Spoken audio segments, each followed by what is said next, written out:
Meie tänased töövahendid on õhupallid, jahu, tühi plastikpudel, lehter, käärid ja püsimarker. Kohe näitame, kuidas saab teha ühe laheda ninja stressipalli. Kõigepealt meil on vaja saada jahu pudelisse, see on kõige keerulisem. Ja selleks võtad lehtri ja hakkad niimoodi jahu pudelisse ajama.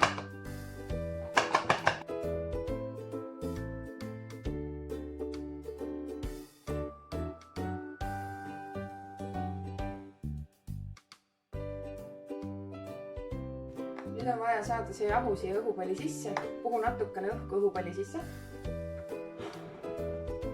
Ja pane nüüd see õhupall koos õhuga siia peale. Nii.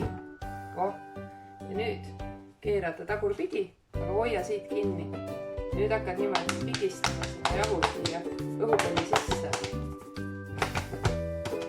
See, kui palju jahu sa paned, sellest sõltub, kui paks ninja sul tuleb. Selle siit pealt ära. Nüüd lased selle õhu niimoodi välja, hästi ettevaatlikult. Muidu lased jahu jälle välja. Nii, kõik õhk tuleks välja. Ja siis teeme ühe sõlme siia peale. Võid panna niidiga ka, aga mina panen sõlme. Nii on lihtsalt. Nii.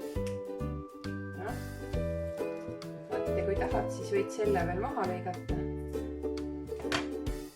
Aga et see sõlm oleks korralikult tugev. Võt selline. Nüüd vali endale see, mis värvi sa tahad seda ninja mütsi. No, võtame näiteks sellise helerohelise. Lõikad ära selle osa, kus sa puhud. Tuleb kõrvale. Ja siis teed väikese sellise silmade pilu. Väga suurt tee, sest et sa venitad selle sinna peale. Nii. Umbes sellise. Ja nüüd võtad selle osa, kus sa alt ära lõikasid ja paned selle kollase peale. Nii, et see nups jääb siia kuskile üles peitu.